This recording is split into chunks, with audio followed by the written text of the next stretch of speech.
Hello and welcome to Talk It Out, where we talk it out. It's Christmas time. It's Merry Christmas. It is our Christmas Eve celebration. So we're bringing you a very fun and special panel. Most of the panelists are all return panelists, so it's kind of like a family event. This is the Talk It Out version of a family affair. We're going to be discussing, when does verbal assault justify physical assault? Or does it ever? So before we get into that, if this is your first time with us at Talk It Out is a space where people of opposing views can get together and have a healthy, productive dialogue in a respectful way, keeping in mind that it's not always about proving who's right and who's wrong. Maybe it's just about listening and being heard on Christmas. All right. Before we get into bringing our panelists in, I want to remind you, if you're watching now, please like, share, and comment. Post this on your own page or share the YouTube link. You can find us on YouTube by searching Woe Nelly Media, WOE Nelly Media. You can also find us on Facebook by searching Woe Nelly Media as well, or WNM Talk It Out. You can also find us on Twitch at Daygamer. All right, so let's get into some introductions. First, I want to introduce the always opinionated and never shy of asking for $5, Mo Smith Pro. What's up, Mo? Baby, it's cold outside. It is a little. I heard it's snowing some places. Yes, flurries in northern Georgia. I'm thanking God that I'm not on the road. I'm praying that everyone is safe. Mm-hmm. Thank you for our service members that are out there and not able to, be home with their families. Yeah, other than that, being thankful and blessed. And there's nothing wrong with making a donation. Hallelujah. And, okay, so we're going to do things a little different today. Instead of doing your check-in and telling us how your week is, tell us what you want for Christmas. Just real quick, though, so we can get everybody in. That's what everybody's going to do backstage, so y'all go ahead and prepare. What do you want for Christmas? I want a donation at Mo Smith Pro. Hallelujah. Praise Somebody God. Make that Christmas dream come true. Hallelujah. All right. No, I'm not too small. Come on. Next, returning to our panel, is another Spitfire from the South. This one is also ever opinionated. Yeah, I've never seen him ask for $5 on the show. Mr. Tristan Daniels. Hey, Tristan. Are you muted? Oh, yeah. What's up? Sorry about that. What's up? How are you? I'm wonderful. Enjoying this nice, chilly Christmas Eve here in Columbus, Georgia. Okay. So what do you want for Christmas? Husband dick. My husband, not someone else's. Are you married? I would like to be married. So you can only ask for one thing. So now you're asking for a marriage, a ring, a wedding ceremony. You're asking for too much. You get to pick one. I feel like husband dick encompasses all of that. That's not how it works. That's not how it works. That's not how it works. So you think about it and we'll come back to you. Okay. Next, returning panelist is I want to say he's pretty opinionated. We got a lot of opinionated people here tonight. But Mr. Davila is returning to the panel. What's up, Davila? Muted. All I want for Christmas is some chicken. Some chicken? That is some fried chicken. I've been craving fried chicken. That is the most random thing I've ever heard. Okay. You want some chicken? Look, somebody get this man some chicken, and it's got to be fried. All right. Next to the panel, I'm not even reading the freaking what are they called? The introductions today. We getting right into the business. We have a lot to talk about. Next, returning to the panel is another one of my opinionated friends. He's a little bit more laid back. You know what I'm saying? He's a little bit more guru-ish with his opinions. Let's throw it over to Mr. Danny Yoon. What's up, Danny? I don't know. I get heated sometimes, but it's great to be here Christmas Eve talking about, when it's time to throw hands. All I want for Christmas right now, what I want for Christmas is for somebody, anybody, everybody out there to go ahead and slap that $5 down on the Mo's Cash app. For once, please. Let's make it happen. That's what I want. Make my Christmas dream come true. 2 birds, 1 stone. Let's not say it's like for once now. Come on now. I didn't There's know. no blessings, no blessings. You've never told me about this. He can do it again. Yes. You've never told me about that, so I didn't Do know him how was I again. supposed Hit to him do it. up. Hit him up. Hit that. Because you're not supposed to brag about your blessings. Now, not like that. No. Okay, understood. All right. Another returning panelist who is our neighbor to the north, Mr. Dondre Henry. What's up, Dondre? Howdy! Really, with the mask on inside? I just got it. I'm so sorry. Okay, he was late. I was trying not to put him on Front Street, but he did it himself. So, so you missed it. So you have to say what you want for Christmas. I just want some recognition. I want some faith. You get one thing, so you can get recognition or faith, but you can't have both. I'm gonna take recognition. I've been working hard. I've been working damn hard. Why are you the Christmas Gestapo right now? Because it's I'm not the Christmas Gestapo. I'm just trying to because we got a lot of stuff I want to talk about. That's why I'm trying to boom, boom, boom, boom, boom. All right. So our last finalist, our last returning finalist for this evening is close friend of mine. Me and her have this in common. We hide our ratchet well, but it's there. Okay. She's also geek extraordinaire, production manager, social media marketer, Miss Ricky Z. What's up, Ricky? Hello. All right. So what I want for Christmas is back pay on some stimulus checks. Hey. About 9 months worth. I'll take it. Hey. I think everybody can agree. Everybody can agree. Well, I'm sure America can find a way. Look. I mean, I don't want $600. I want a couple thousand. Couple thousand per month. All right. $1,200, 11 pairs of shoes. All right, Destiny Child version. All right. So so finally, to round out our panel for this evening, we have a new panelist, just one new panelist, and a new member to the Talking Out family, Mr. Andrew Bruce. I'm gonna actually read. I was gonna read it, but I deleted it. So tell us what you want for Christmas while I pull that up. My bad. I know. Tell us what you want. Actually, no. I got it. Andrew, better known by his pen name, Lou Ford, is a writer, a blogger, and a vlogger. When he's not caffeinating, he is writing or taking care of his daughter. You can catch him on Twitter at Papa Homebound, and every Monday and Wednesday on his new podcast, Coffee and Car Rides. Welcome to Talk It Out. Thank you. Awesome. So what do you want for Christmas? Coffee. Coffee? Yeah. You sound really far away. Oh, my bad. Hold on. Give me 1 sec. Hold on. I got it. Okay. Well, while we're doing that, what I want for Christmas is I actually haven't thought about it. Anyone who knows what I've been through the last 3 years knows everything I asked for last year and the years before that was that I was not where I was for Christmas, and I'm not there. So my Christmas, I just feel very Christmased up because I'm free. So hey, y'all don't know as much. I done spent the last 4-5 Christmases not free. That's not fun. All right. So yeah, I know. All right. So we're gonna move into our current event section, and boy, do we have a lot of stuff to talk about. But before we do that, as always, I want to head over to some commercial breaks. But before I do, actually, I'll do it after the commercial break.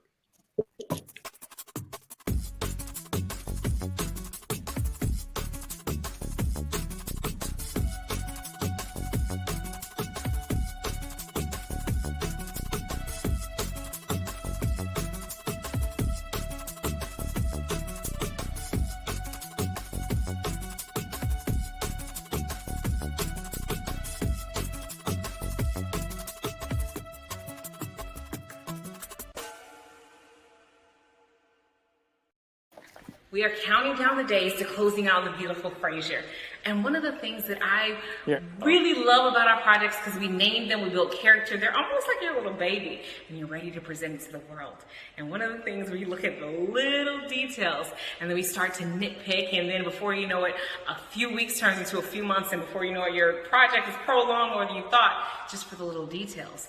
But one of the things you have to do is just breathe, relax, and trust the process. Know that you're exactly where you're supposed to be, and you're doing exactly what you're supposed to do. And as long as you stay in committed action each day, you will ultimately get to completion. These things and more, we help investors get their start in real estate investing. So contact us, visit us at it'sjessicamyers.com to learn how you can get your start today.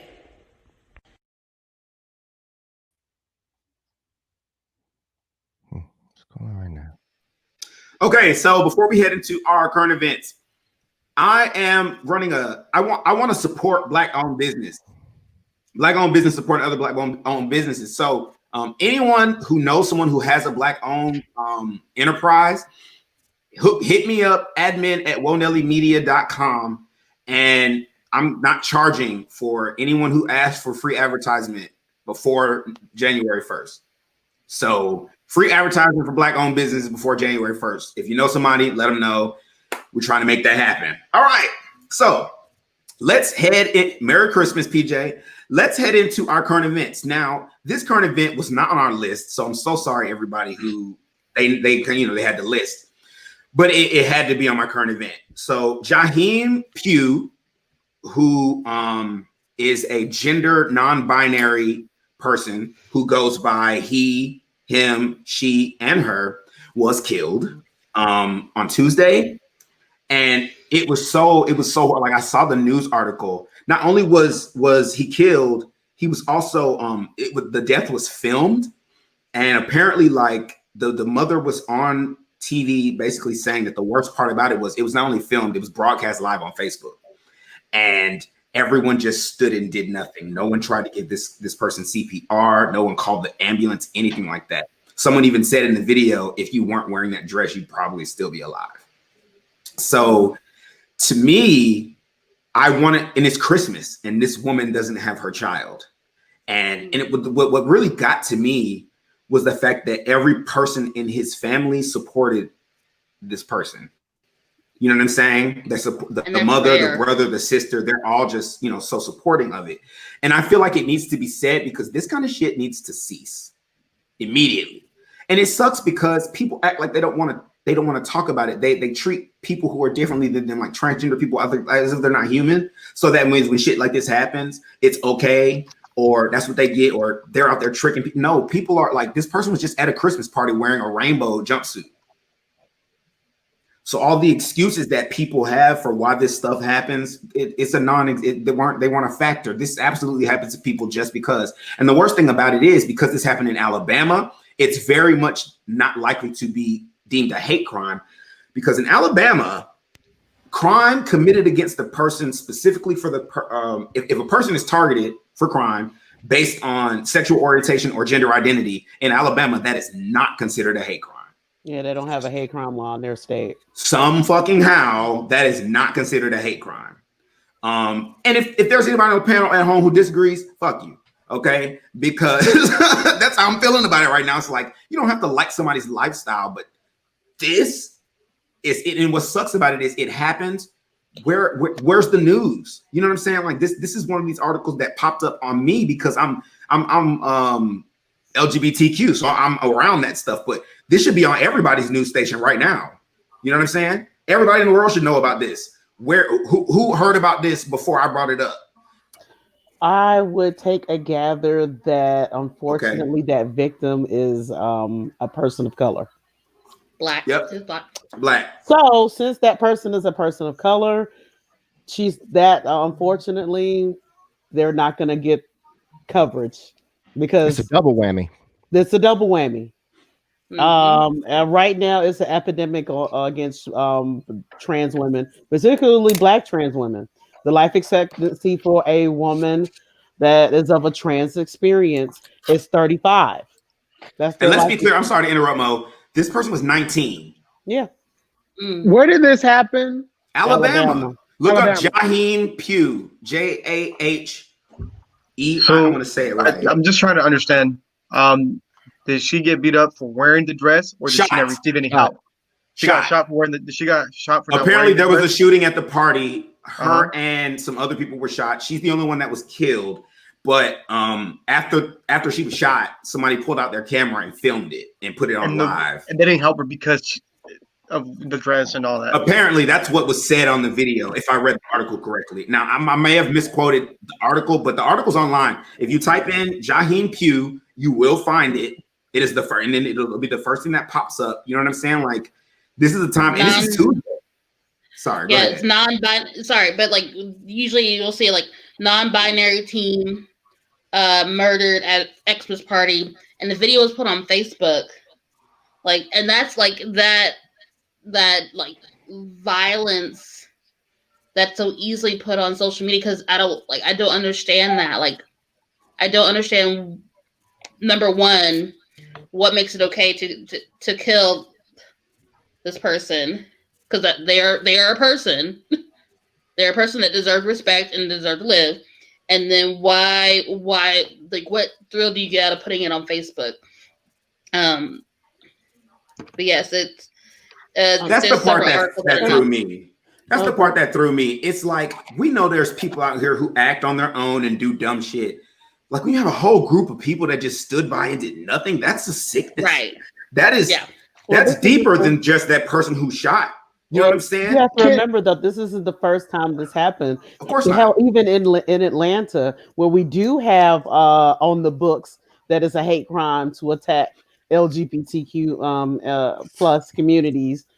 On the MARTA train, there were women that were being attacked where they were stripped of their clothing on the MARTA bus. I mean, on the MARTA train downtown. So I'm sorry. Go ahead, Tristan. No, I was just so everyone knows from the article I just read, there is somebody who was arrested and charged with murder. So I think that's kind of at least somebody was held to some account. Right, and I just let me even refresh you on that. He's already out on bail. Right. While he shot her, he earlier this year had an assault charge. He was out on bond when he shot her, and he's once again out on bond. Now, when it comes to hate crime, I think a lot of people don't know, even in states like Georgia or wherever that have hate crime laws, the bar to charge somebody with a hate crime is very, very high. Like, to the point where if you ain't calling somebody the N-word or calling somebody you know what, when you commit the murder, then it's not really considered a hate crime. I did not know that. It's a very, very, very high bar to clear in the court of law to call it a hate crime.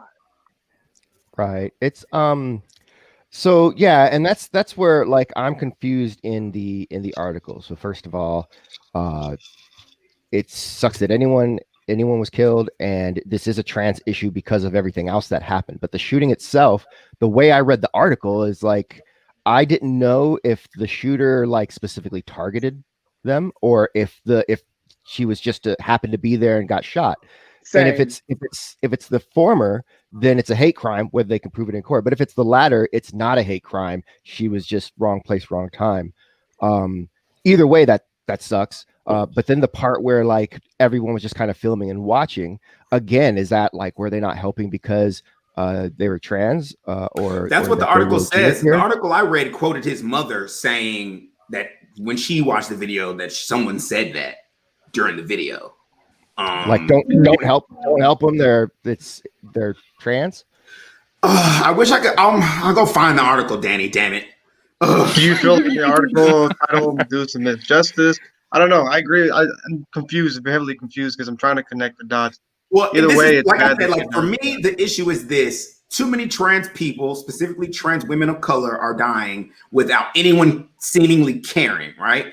In LA earlier this year, 3 trans women were beat up and down the street while like 8 dudes just watched and filmed. And to me, the problem that people would take, it's like, okay, of course a motherfucker wouldn't mind. I'm sorry, y'all, I'm out of my character. Of course somebody wouldn't go and they don't have no problem shooting this trans person. They know ain't nothing gonna happen to them because ain't nobody standing up. It's like, okay, you didn't have to stand up to the dude with the gun. I get it. I'm not gonna stand up to everybody fucking with a gun either, okay? But this person's dying in front. They're not dead, so that means, you know, I mean, you done seen a movie. I mean, at least crack a rib, try. You know what I'm saying? Like, at least attempt. Everybody got a cell phone. You know what I'm saying? Like, but the first instinct was for you to live stream. But I think that's the larger call 911. But I think that also goes to the consciousness of this generation as well. Because unfortunately, Yeah, it's what will they do for clout, or what will we do for clout?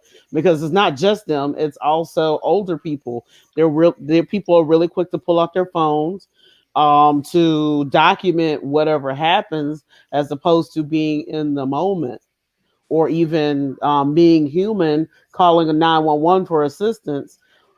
Is just, for some reason, I that have type to of agree with common sense Notice. has left. It's kind of left our society. Not to play devil's advocate, but to play devil's advocate a little bit. Like with the situation in LA, right, where it was the 3 trans women who were like beat in public on camera for an extended period of time. I think that there is a culture problem where the first thing we do is to record something, right? But then also, how much danger do I want to put myself in? Right, because if I see if those dudes, at least from the videos I saw in LA, those guys were beating them, like they were beating them bad. And I think there's a level of where we as people don't want to put ourselves in a position of being hurt. Now, you should call 911. And I think sometimes we record to say, okay, well, if I can't jump in physically and help you, at least I can record. So that way, if they get caught, we can find the people. We can have evidence that it happened. I don't think everyone's intent is to be a spectator. So let me throw this at you, because I just posted a video. I'm gonna throw it to you, and I see you, Andrew. I just posted a video that was crazy about this dude saying the N-word and get slapped with a can of beer. Yeah, I saw. Listen, but the thing about it is, iced tea though. Whatever it was, I've never seen nothing like that. But there's the thing about it. So I get what you're saying. It is in culture when we see a conflict to pull out our cameras. You're right. Actually, my issue is more once the conflict has ceased and she was just dying. Right. That was my issue. It's just like, okay, at that point, where's your humanity? Like, it could not have been me. It could not have been me. I would have been either inconsolable or like adrenaline would have kicked in and I would have went straight into action. You know what I'm saying? Go ahead, Andrew. No, I was just going to say, I think it's, I agree with the whole idea of, people do it not only just for the attention, people do it to film it just, to get it. It's also done because, if you can't physically jump in to stop the fight, then, do something to at least have some type of evidence. I also think that the reality is that a lot of people, when it comes to something overtly violent, it's tough. It's easy to say that I would jump in or I would try to help, or even in the aftermath of somebody having, struggling, dying, to say that I would try to do something. It's another instance, and you don't know if you're going to actually do it until you're there. Like you can come across, you can say, if I come across a car accident and I see somebody in danger, I'm going to get out and I'm going to help them. Then when you come across a car accident where somebody is stuck in a car, you may be stuck. You may be shocked. I agree. In shock. So it's not always something as easy to do. I've been in instances where both I've acted without even thinking and helped somebody, and I've also been in instances where it's been something bad has happened and it's kind of been like, I'm just frozen. I'm just watching as this happens, and it was not meant in any form or fashion to, inflict any harm or not show that I did not care. It was just, I had no idea what to do. In that exact moment when I was frozen, when it happened, I had not experienced it before, and so I didn't make a move. So I do think there is that reality of that until you actually know what it is like, you can't necessarily say that you're going to be the one trying to help. Same thing with seeing somebody getting beaten too, or violence happening in front of you. You can say that in a crowd, there's going to be a lot of people that are going to try to step up. That's not always the case. People who, violence happens, people get beat down, people get hurt and injured in crowds, and people will not step in because they don't know what to do. And somebody may call the police, people may call, but you'd be surprised at how little and how there will be very few people who will actually step up and say, okay, I'm going to intercede and try to prevent this violence from continuing. Or once you're down on the ground and you're bleeding to death, somebody's actually going to say, okay, I'm going to put my hand over the wound and try to stop the bleeding. That's the part. It's that part. Like, just aren't going to be able to do it.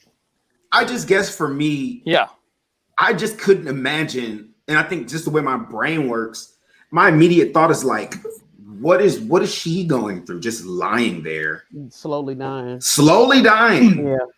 And there's so many people around that could save me. I see you. No, you're right. You're right, but go ahead, and then once you finish, and then go over to Dondre. No, you got it.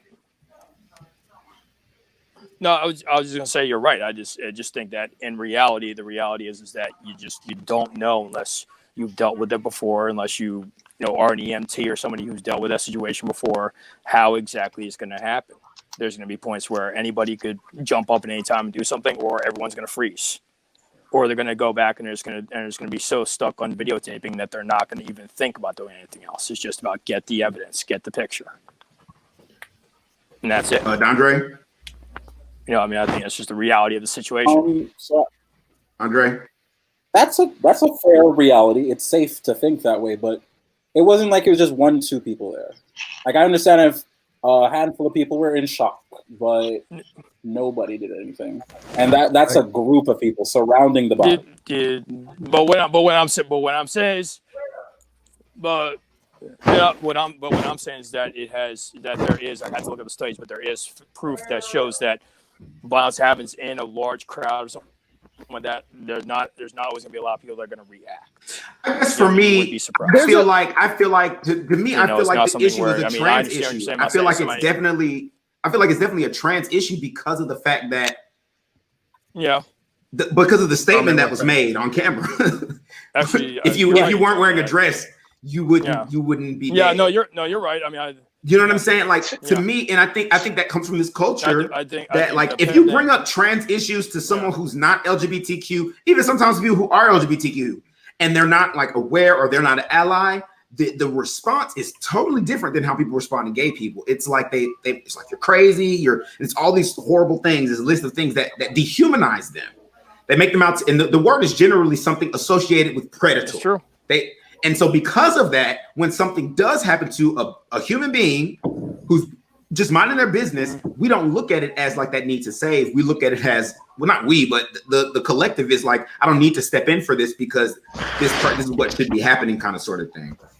But and I think that's because, though, I don't think your average person, most people have some connection to somebody who's gay. Like, you have a gay uncle, a gay cut, like, there is somebody within your hemisphere or in your life that you can put hands on that's gay. So even if you don't agree with it, on some level, it's familiar to you. I agree. When it comes to transgender people, though, for a lot of people, they don't, like, I'll be real, I don't know anybody who personally, I don't know anyone that I can put my hands on that considers themselves to be transgendered. And I'm a gay person. And I don't, the closest I can think of when I was younger, I had an uncle who I think was trans, but they didn't even call him that. My grandma would refer to when he was dressed as a woman, she would call it his regalia. And most times he didn't dress that way when he came around family. He had his regular man clothes on, but he would always still have like his tips. His tips on, right. And then to go back to old buddy's point, I'm sorry I forgot your name. There is a word for that. There's a documentary about it. There was an apartment building and somebody got murdered in this courtyard in an apartment building, and everybody who lived there saw it, and nobody called the police and nobody did anything. Yep. And I forget what the word is, but it's essentially when a mass amount of people see a crime and nobody does anything. Yeah. Like, it's just kind of, nobody knows why that is or what it is, but it's very much a real thing. That doesn't make it okay. Yeah. I know the basic guide. Yeah. I think also there is a lack. No, it doesn't make it okay, but the whole, in my understanding, is that it's basically the idea that because as you're walking. It sounds like Andrew's got a really long delay right there. Probably that's what it is. Yeah. Let me. I'm gonna steal the mic from you for a second, okay? Because we're gonna talk about this for like a few more seconds, and then I'm gonna move on to some other stuff. So, does anyone have like that's what I was gonna ask. If anyone has like a pressing point, let me know so I can put you in the rotation. Go ahead, start mode. Okay, and then Danny. I think also what a lot of people don't talk about as well, because I think this also happened, let's just say, in the urban area, in the inner city. So there is a level of trauma that these kids that are probably being exposed to on a regular basis.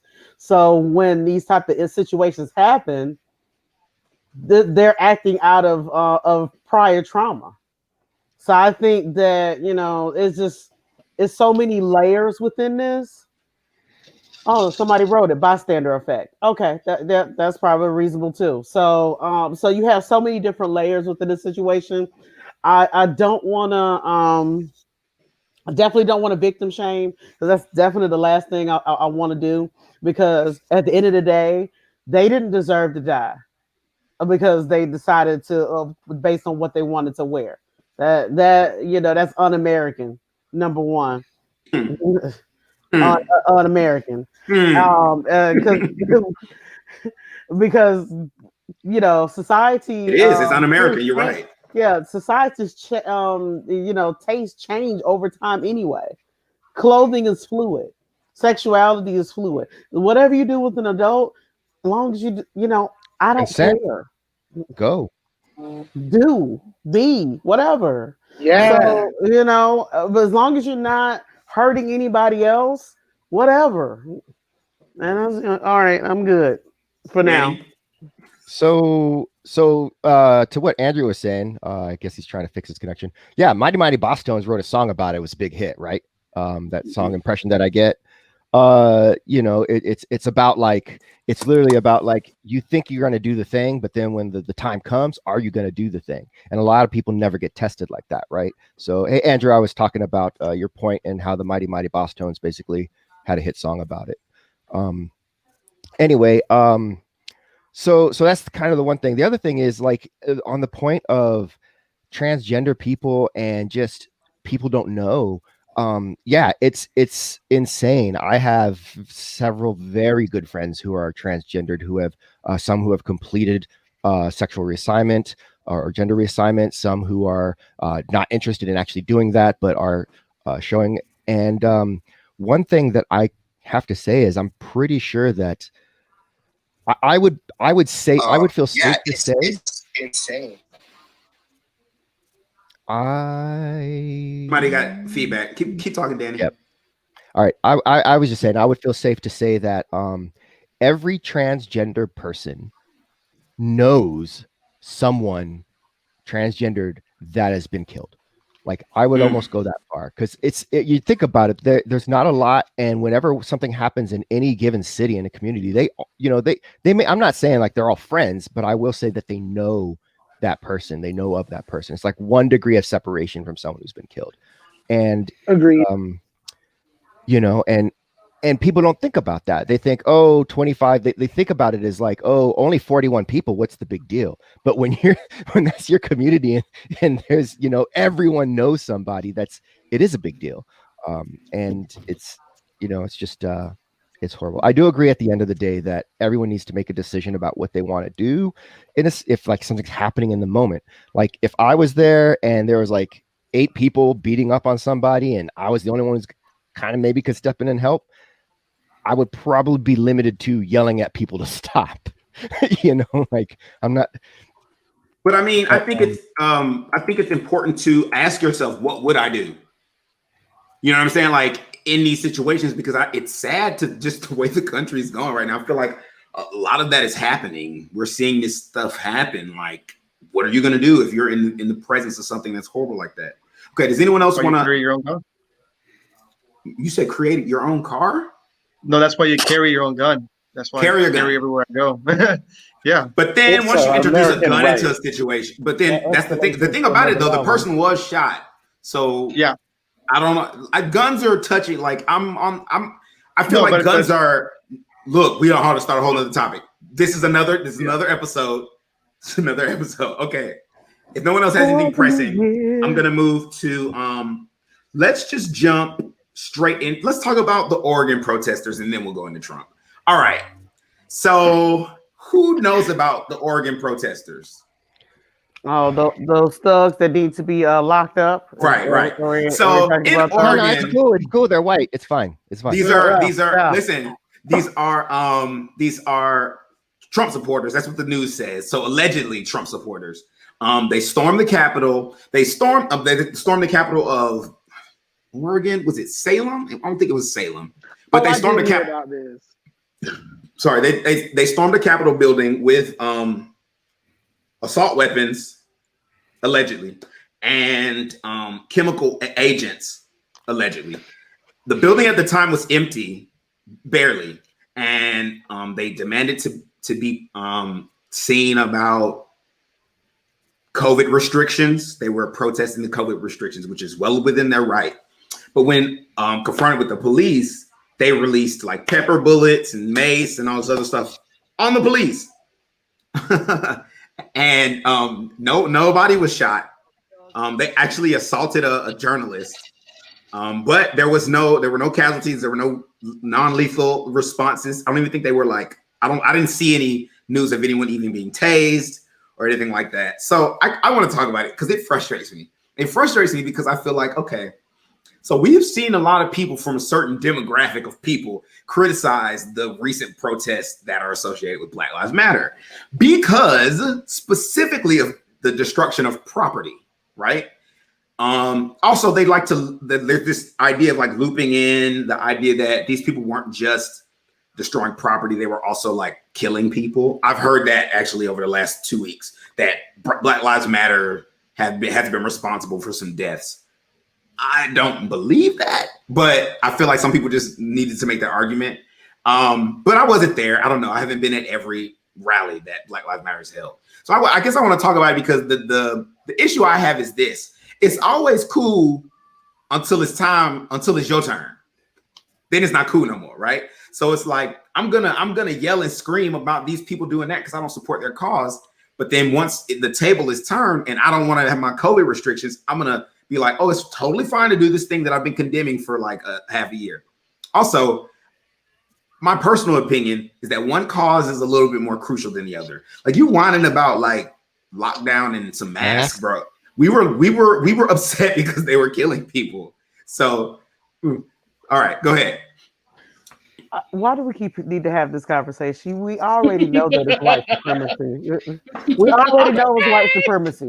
The reason why they were so upset is that we were trying to buck some systematic racism, period. Those protests that happened in Oregon, they weren't bucking systematic racism. So that's why the cops weren't like, they kept the kid gloves on. Period. You think you really think that's what it is? Yeah, I mean, that's like what it was. I don't think it was the protest. I don't think it was the protesting. I think it was the protesters. I was gonna say, think because a lot of the protesting that was happening during Black Lives Matter, there were a lot of different multicultural groups that were there. Touche. So since they were bucking the system of racism, oh no, we got to teach you a lesson. But you got to think too with you have white people that are doing it, but it's always in tandem with black people. When you look at the people in Oregon, or I'll even take it a step back. If you look at, this has been a few years ago, but they had those militias out in like the Midwest where the government owns the land and the people have to pay money to let their cattle graze on it. And so these dudes decided they didn't want to pay the money no more. Yep. And so they just armed up and said, if you come here and do anything, we gonna shoot you. Yep. And literally the government did nothing. You have to remember that happened right after Waco. And they didn't want another Waco situation. This has been recent. This has been like in the past 2 or 3 years. For me, it's the currency of whiteness. Whiteness is going to always buy you the benefit of doubt. Always. It will always give you the benefit of the doubt. It's no different from when Ahmaud Arbery got shot here in Georgia. The cops came up and they assumed that the white dudes who shot him were in the right. They just assumed it. Nobody investigated because the currency of whiteness buys you the benefit of the doubt. A benefit that you don't get when you are black. That's Tristan. You know we're saying the same thing, right? Yeah. Well, I think the difference is I think the currency of whiteness even happens even when you're not trying to be malicious, if that makes sense. Like if you're a regular kid and you get pulled over with weed and you're a white kid, right? You'll get the benefit of the doubt. But that's the thing about it. That's the thing about it that's difficult for that's the thing about it that's difficult, I think, for people. I can't speak for it because I'm not white, but the few times I've seen a white person like come to, I'm not just trying to be funny, right? He's white. The few times I've seen a white person come to terms with their white privilege was interesting to watch because it was so sincere, their discovery of like you ever seen like light bulbs go off in somebody's just by reading their face? It's like, oh my God, you know.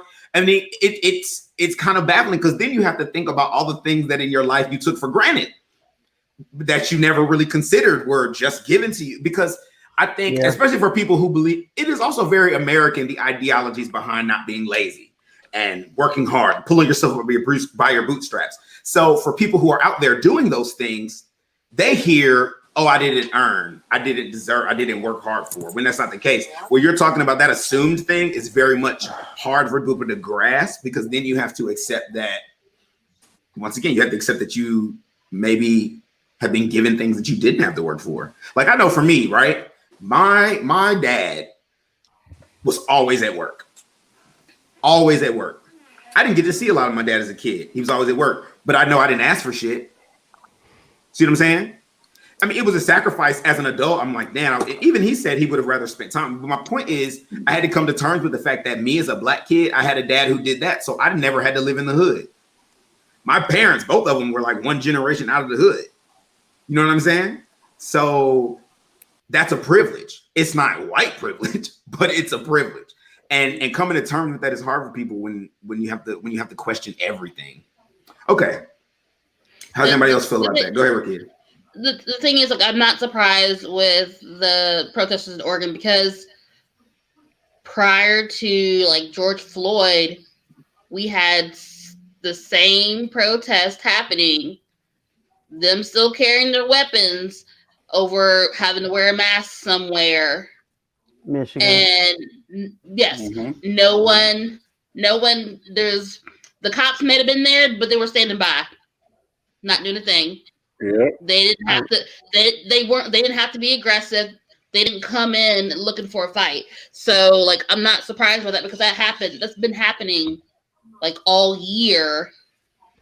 And like, what gets me is that, like, at these protests, I see pictures of these protests, and I'm like, these people are legit, like, brandishing their weapons out for everyone to see on government property, and the cop is just standing there in the corner watching nothing. And you see a bunch of I've been to some Black Lives Matter protests. I ain't see no one carrying a rifle on them, but I still see plenty of police over there walking, keeping up close. You went to a protest? Yeah, I went to Columbus.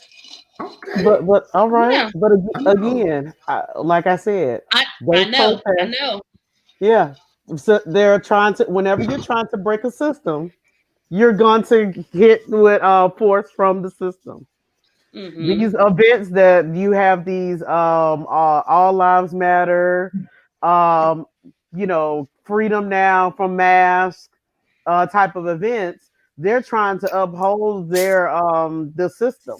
So they're not going to get any type of push, because, quiet as a kept, a lot of those folks that are at that rallies, they're probably the same folks that go to the cookouts with those cops. So they're not gonna like, hey, Jim, what you doing out here at the rally? Oh, well, I'm out here for my freedom. So, this person with the comment. That's Danny Tristan. That's Danny Tristan. Oh, yeah, that's him. Oh, my he be doing that slick shit. That's how I talk when everybody else is talking. Yeah, I'm sorry. I was gonna get there too, because you're right. Governor Whitmore, she had a plot against her, and it took the feds to actually break up that plot from that militia. Oh my God, that's true. Yeah, I was gonna get that. So let's talk about that really quick. Let's shift over to there. Why do you think that was so swept under the rug? Like everybody, and not even just by. I know why the people. I'm gonna say Republicans, but the people who are more right leaning, I know why they didn't pay much attention to it, because it made them look bad. Why didn't we? Because Republicans are better at messaging. You said being messy? No, yes, I agree. I agree.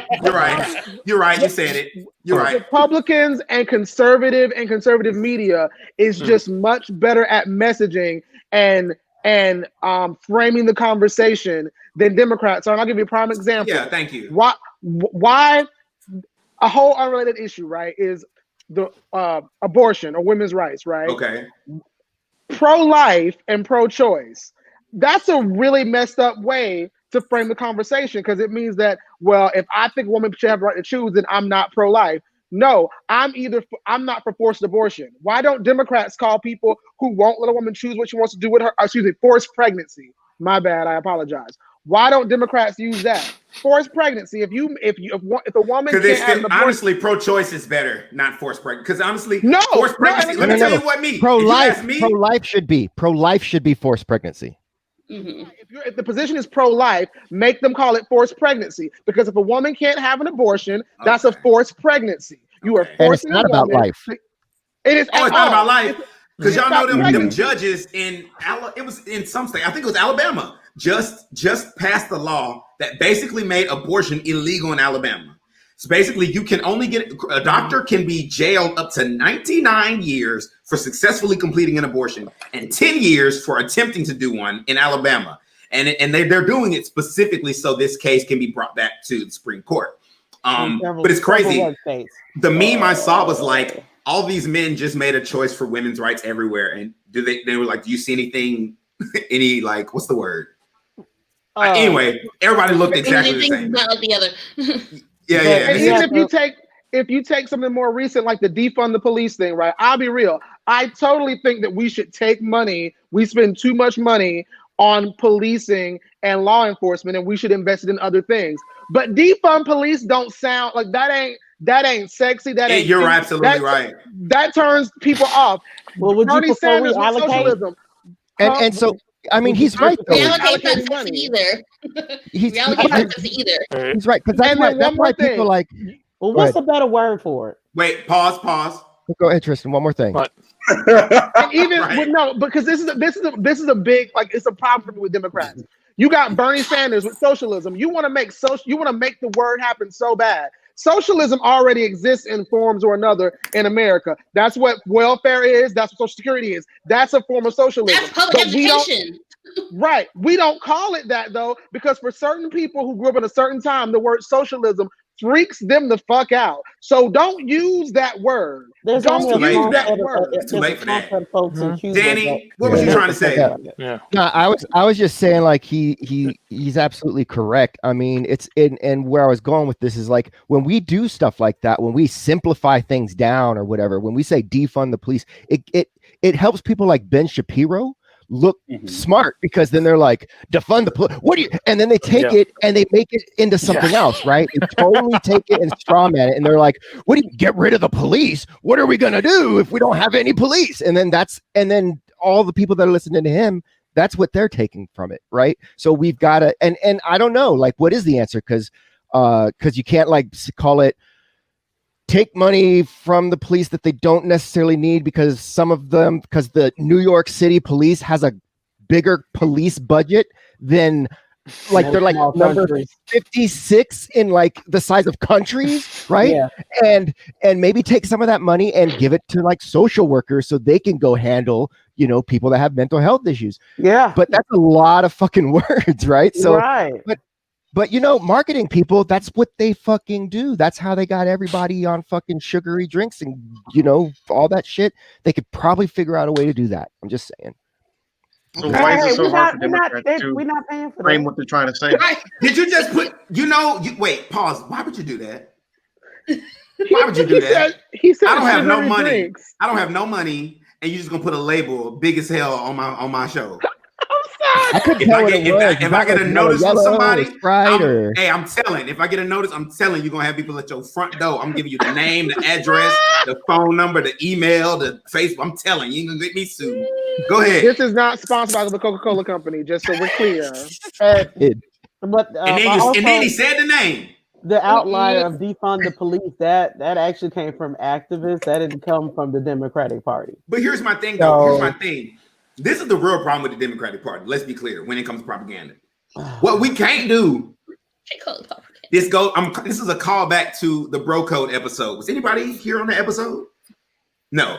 Okay, so my number one rule of Bro Code is yeah, you're always there. My number one rule of Bro Code is this: you will not correct me in public. You will not correct me in public. You will absolutely hold me accountable 120% of the time, but you will not do that shit while we got company. Period. The Democrats, they do that shit in front of company. And it's not chance they get. Look, y'all know good and well. Look, y'all know y'all got each other's email, phone number, BlackBerry, iPhone. Y'all could definitely be having some of them conversations in the background. Instead, like, I love AOC, but I don't like her at the same time. I got you. I'm coming. I see y'all. I like AOC because I feel like, yeah, somebody need to be saying what she's saying, but I'm like, but you don't need to be saying it on TV. You don't need to be tweeting it. You don't need to be saying it. What you need to do is kiki with these motherfuckers while you playing golf or something like that. But not everybody don't need to know everybody's business. You know what I'm saying? Go ahead, Andrew. And he froze. So wait, don't stop. Don't let him get a chance. Come on. You know, they take issues all day. Hold on. Go ahead, Andrew. Damn. His lag is hilarious. I mean, if you're asking me, because you mentioned it about the whole idea about the problem with the Democratic Party is that we can't stick together. The Republicans are able to stay more together and are more kind of like organized, and they're almost like you can say like a prison gang. Democratic Party, we can't do that. Let me ask y'all a question. Let me ask you a question. Wait. I'm the mod. Let me do it. Organization behind it. What? So let me ask you this question. Wait. Oh God, this lag is killing me. So here's the question. Everybody pause. I'm going to ask the question now. All right, great.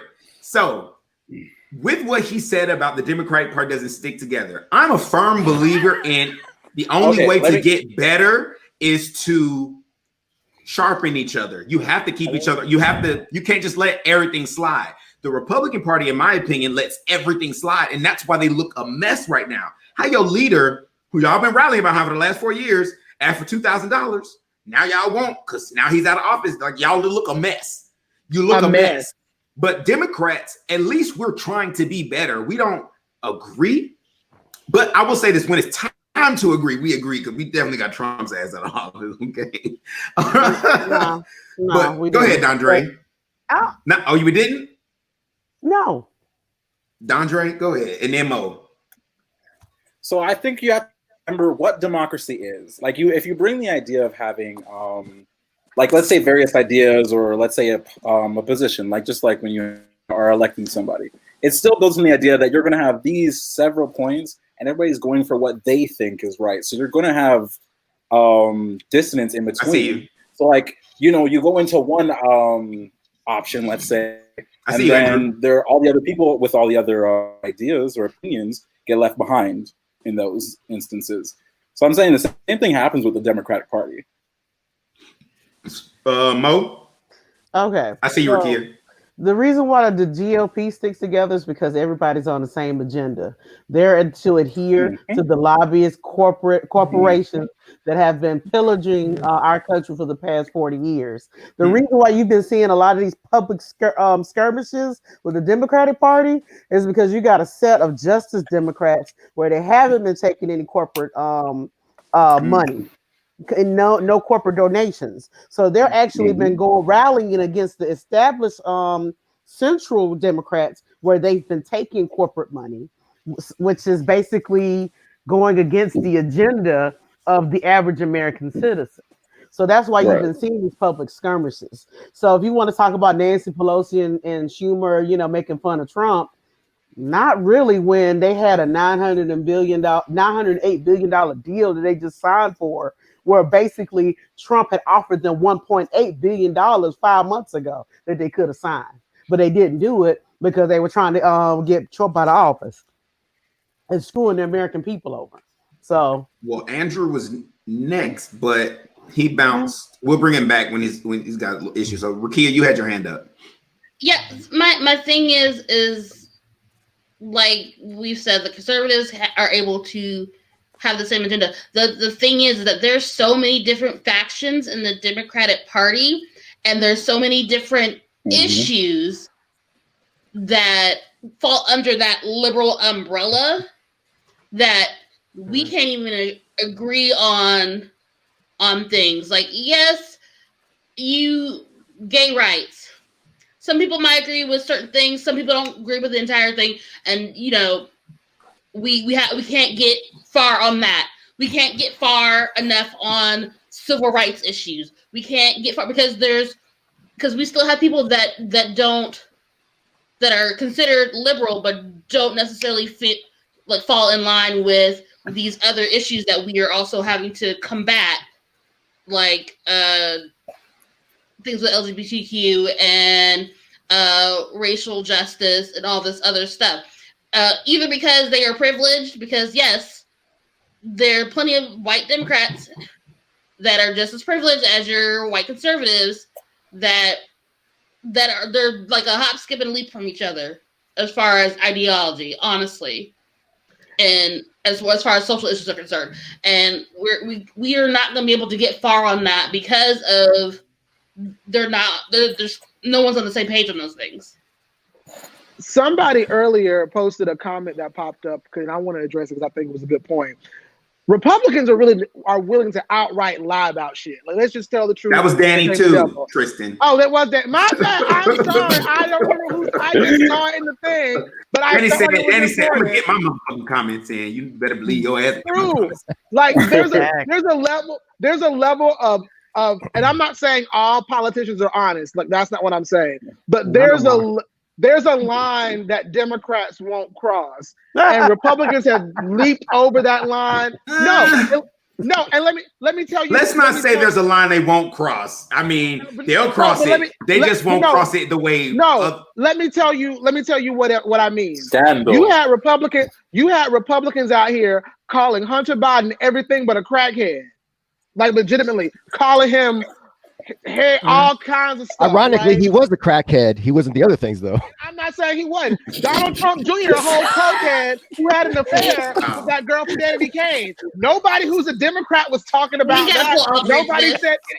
But you know why they never bring that up? Because the Democratic establishment, they feel that they're above it. They feel they're leaders. That's my point. No. Let me hit you with it. It's because of it. Let me tell you what it is. It's because of Obama. Let me explain. Obama came through, class act. Obama? No scandals. No cheating. Nah. He wore that brown suit one time. Nah. Right. The worst thing you heard.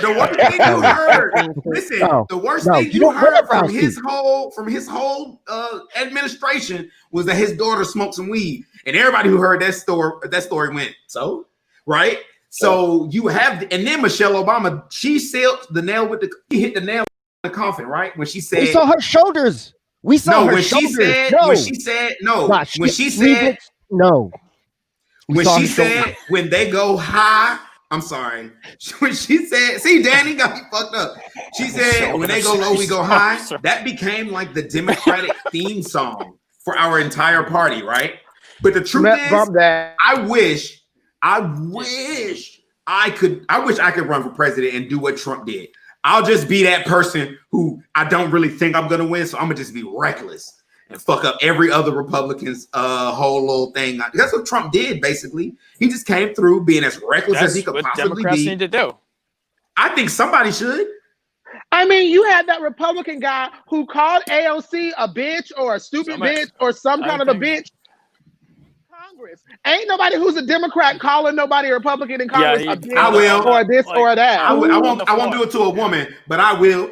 Who could be everybody will be a bitch every day in my tweets. Shit. I can't see a Democrat being that uncool.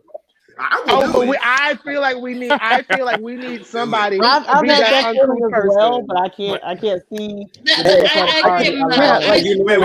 Wait. Too many at once. Yeah. All right. So that literally was everybody except Jose. Let's go. Dondre, Andrew, Rakia, and then we'll figure it out from there. So start with Dondre. But you know what? There's many ways to play the spectrum, especially on social media, because I'm sure anybody in the Democratic Party could spin something into some passive-aggressive humor. Like, imagine somebody in the party posting up things like Dionne Warwick.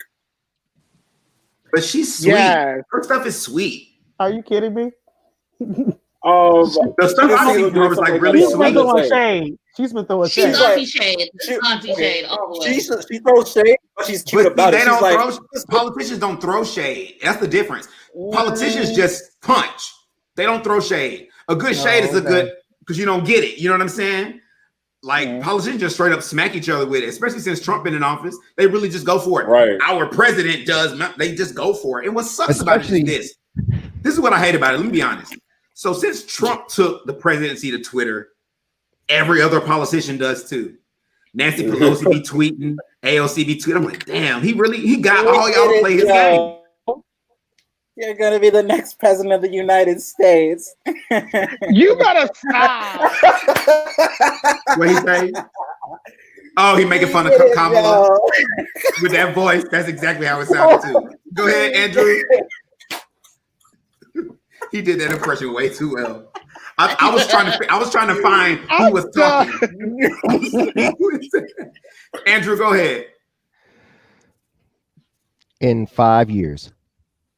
Stop, Danny. It's the lag. It's not him. It's not him. I know. I'm making fun of the lag, man. He said some good stuff, man. I'm mad that it takes a minute. Are you there? Trump is a salesman. He's frozen. Can you hear us? He's not frozen. He's there. Or you're muted or something, buddy. Internet connection for phone. Yeah, so we're gonna go to Kia and then we'll try to get you set up. All right, so I agree with Mo with like the elitism. We have this weird like Democrats have this weird elitist moral superiority that doesn't seem to fit, and I don't. It doesn't bode well. That's why like you, especially if you're like super educated, like it doesn't go over well with the common person. And I don't know. Like there's so much to unpack with the Democratic Party as far as like why like our messaging does not come, which is not clear because I don't think we have any real messaging right now. Like this past year, it was our message this year was we need to get Trump out of office. That was the big thing. The thing about it, and because it was very evident with the fact that we had 11,000 people run for the damn nomination. Yeah, well, I mean that like we had a tagline. Like we had it propels your agenda. Yeah, like we have a whole impeachment. Like that's the only like clear messaging we have right now. Am I the only person in the group? Am I the only person in the group that's happy that we don't have a message? I think it's here and there. Got a lot. I feel like there's a lot of messages. Right, but I think that's which is I'm glad that we don't have one message. Well, no, but hear me out. If you the best restaurants, you go in and they have a few things on the menu, right? Like even if you go to like nice fine dining places now, you literally may have like 10 menu items. Okay. Chick-fil-A, one of the most bomb fast food places. Lies. Anyway, because they money goes. That's a whole other conversation. Yeah. Okay. So don't talk about them on my show. Okay, don't bring them up. You better find a new restaurant real quick. It won't be that one. My point is, I will mute the chicken. You're the only one still talking about chicken sandwich, Duryea. Stop. Let him talk. When you have about a chicken sandwich. When you have, you still said it again. You said it. You said chicken sandwich, so I said chicken sandwich. But I'm not. It's not. It's Tristan's talking. Come on. All right, Tristan, go ahead. I can do this all night. But you know, when you have too many competing ideas or too many things, it's hard for people to focus or understand what the gist is. Like if you go to Hardee's, right? Hardee's got like everything on the menu. They got chicken, they got burgers, they got tacos, they got seafood. But don't nobody ever want to go to Hardee's. I think people fare better when the vision is streamlined and you can understand it. Obama, for example. It was changed. That was the message. The message was changed. The message was, this shit ain't working. We gonna do change. We gonna yes. No. So let me they didn't pay for that spot. Let me ask you a question, Tristan. Because here's my rebuttal, Tristan. My rebuttal to this is this. what restaurants you be going to where you don't want options? Because no, ma'am, no, sir. Okay. Because to me, wait. Because to me, one of the best restaurants out there has a 200-item menu. The Cheesecake Factory. Yeah, that's definitely not fine dining. That's not good. You get. It doesn't matter if you don't like it. I said to me, the fact that you got over. Can I speak? The fact that you got over 10,000 cheesecakes, I can just go for dessert. To me, that brings me back to a restaurant, knowing, oh my God, because if I only know like, oh, I'm gonna go here and eat that one thing, I'm not gonna go back there all the time. Just give me that one freaking meal, unless I want that one thing, and I'm only going there for that one thing. But it'll make me a loyal customer to the actual brand, to the restaurant, if I know I can go in there, order anything, and I'm gonna be happy. So to me, I also like this is another reason why I like variety when it comes to groups and dynamics. You need perspective in order to paint a full picture. You can't paint a picture when everybody's looking at the same side. That's where you get the earth is flat kind of mentalities, until where you have people others like, actually, no, here's it's the problem with that. Here's the problem. God, leave, man. I just can't eat. When you go to the Cheesecake Factory, you know there's cheesecake. But what is the message? What's their message to the Democrats? That's exactly it has to be clear. Okay. So that didn't make no sense. He said y'all just saying, but they have a message like y'all agree with him, and y'all don't know what the hell he just said. I know what he said. I know what he said. In the comments. But and furthermore, I was supposed to go anyway before Tristan brought this up to begin with. Actually, can I pop? It was supposed to be Don, right? No, I said Dondre, Rakia, and Andrew, or did I say Andrew, Rakia, Dondre? No, you said Dondre, Rakia, and then me.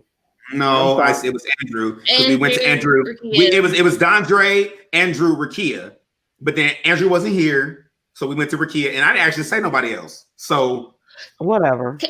I'll tell you what. Can I answer this question right here? So like, ain't the all right, so Lance Johnson just asked, ain't the message humanity and equality? Sure, if everyone actually agreed on humanity and equality, and yes, that is not the case. Even in the Democratic Party, everyone does not officially agree on, everyone that participates has humanity and deserves equality. So that is the issue here. Because regardless of how you feel about what am I gonna say? But either way, you still have like I'm saying, like you still have people of privilege. You still have I'm sorry, I married a moderate Democrat, the ones that Martin Luther King warned you about in the letter to Birmingham. I'm sorry, no shade. All tea, no shade. Shit. Look, that was shade. Whatever. But let's that's legit. Like the ones that talk about how we can't shake the table because people are gonna get uncomfortable. That's the problem. There's so much change that needs to happen that require us to shake the table and folks to get uncomfortable.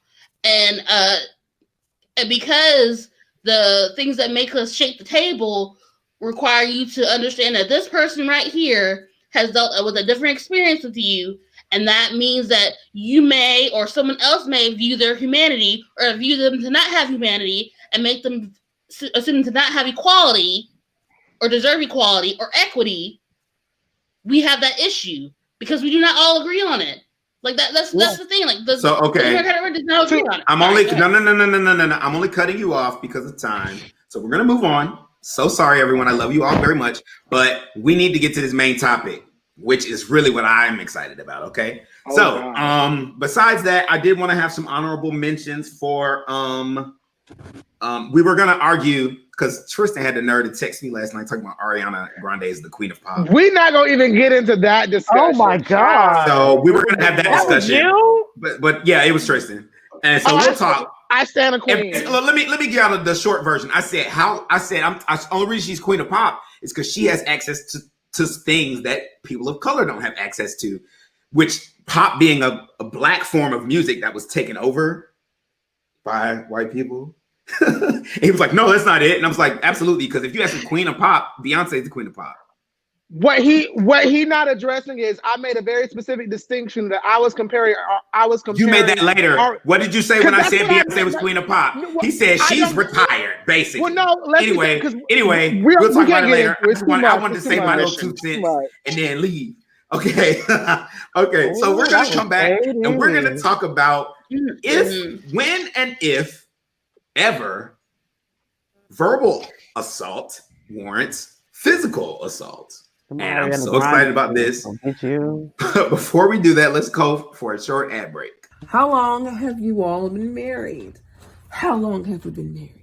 When this video posts, what can wash away? Anyway, pretty much 7 years, pretty much. Nothing but the blood.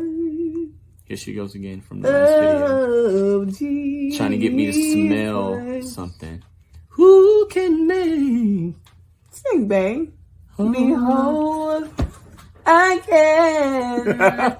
Nothing but the blood of Jesus. Hey, Lord. Hey, everybody. My name's Chris. I'm Duryea. I'm Ricky Z. Justin. And Julian. Have you heard about Anchor.fm? It's the easiest way to make a podcast. First off, it's free.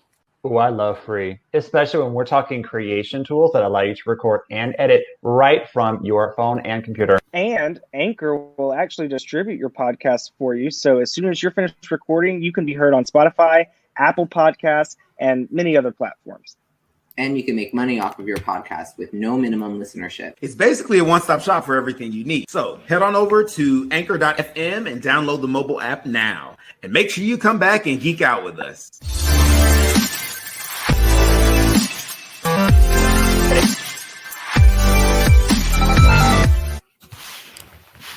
That was the Mompreneur plug.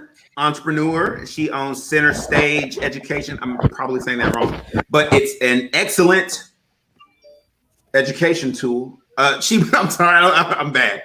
She teaches. Education Center. The Education Center. Yeah, look, I try to be suave and professional. Sometimes I just fall flat on my face. And they also have a YouTube channel, which is hilarious. She's got a series right now where she goes behind the scenes of what it's like to be a Black grandma at Christmas. And it's hilarious. So please check that out. Also, if you are watching now, please like and share and comment below, and we'll react with you in real time. Also, if you know anyone who owns a Black business, who's Black and owns their own business, please have them hit me up, admin@woenellymedia.com. We're doing free ad space until January 1st if you hit me up. All right. So today's topic, we were originally going to talk about sexism in America, and it was going to be basically about the issues surrounding gender inequality, but I couldn't get enough women on the panel. And I didn't think I thought that would be kind of tone deaf for us to have that conversation without more women. So last minute we pivoted, and this has kind of been on the tips of everybody's tongues lately. So if you haven't been watching The Real Housewives of Potomac this season, you need to catch up on it.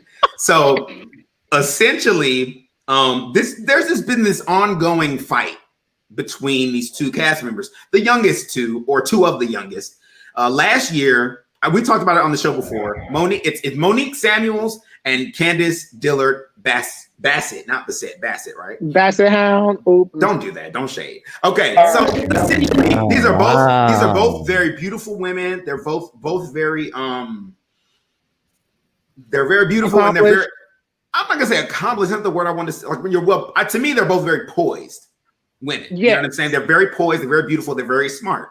But they're clearly, at least Monique got some hood in her. Monique done had to fight somebody at some point. So last year when Monique was pregnant, they got into a little spat, and then Candace has the mouth. You ever been around somebody who just when they talk shit, they go for the guttural all the time? That's Candace. So she said something crazy. Monique said, "All right, I'll drag you pregnant and all." And then Candace said, "Drag me, Monique." All right. Then that was it. They made up at the reunion. Let's fast forward to this year. there's some side back and forth about a rumor. The rumor is that Monique had an affair and one of her children is illegitimate. Horrible rumor. Somebody started it, and the person who started it showed up at a party that Candace invited them to. Monique was mad. She felt like, how would you put me in that space? So this kind of conflict was just ruminating, right? Ruminating. Here's the event. So finally, they're at the winery. I have to set up the story. They're at the winery, and Monique is asked, how are you and Candace? And Monique was like, I'm whatever. I'm wherever she at. You know what I'm saying? I'm cool. If she don't want to fuck, I'm cool, whatever. Candace, with her mouth of the South, literally starts spitting in circles, talking like this, all this stuff like that. Monique is basically just standing there. She's like, fine, that's fine. You can do that. That's what. So they're about 10 feet away from each other, right? So then Candace closes the distance between the two of them. She reaches in her face and says, drag me, Monique. And then suddenly she was being dragged. So this has been the topic of a lot of conversation, because a lot of people feel like that Monique was wrong for resorting to physical violence. A lot of people feel like Candace is the aggressor in that situation. I feel that way. Yeah. And that but the problem is, after the fact, Candace went and charged Monique with assault, filed charges, which were later dismissed because the courts deemed this fight to be mutually consensual. So it made us think, when is it ever okay for a person to retaliate physically to verbal stimulus? Well, it sounds like the question. So you can talk about. I'm gonna let y'all go. We're gonna run. You can talk about the Real Housewives of Potomac. You can talk about personal situations. Do whatever you want. Dondre. I'm sorry. Dondre, go ahead. All righty. Okay. So I'm gonna go ahead and start with. I became a pacifist, I think, 5 years ago. Okay. Due to the fact that I actually used to get in a lot of fights because I was bullied, blah blah blah blah blah. Anyway, I want to avoid any physical altercation unless direly necessary. I've been in many a verbal discussion that reaches a point of I guess a peak, but I guess unless I'm actually being approached physically, I wouldn't retaliate. Personally, I avoid conflict as much as possible. So can you tell within yourself when you're getting to that point? I mean, I don't even argue. Hold on, wait. I'm sorry. Hold on, Andre. You can't correct us, April, because it's Sharice. It's not Clarice. I'm just messing with you, girl. Go ahead, Andre. Yeah, for me, I don't even argue with people a lot of times. I'm a type of, nowadays at least, I'm the type of person to kind of just exit a situation because I don't have the energy for it. I feel like when somebody's antagonizing, I'm just kind of drowned and I'm over it, so I walk away.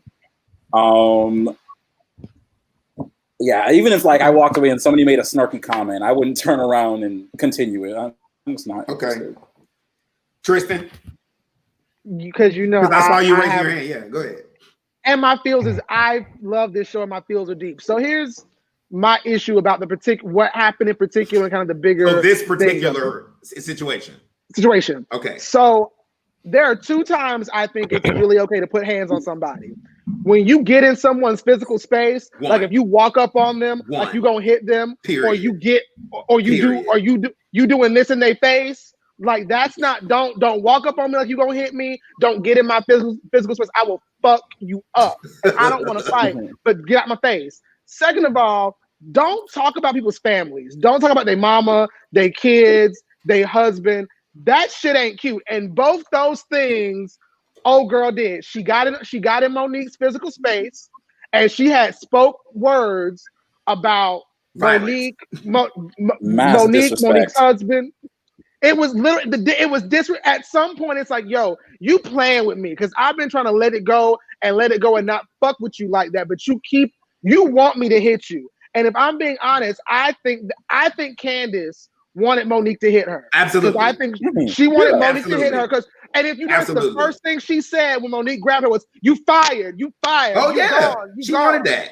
That's what she wanted. And I know Housewives, if people watch Housewives show, yeah, it's messy and it's shady and it's kiki, but like, don't talk about folks' kids.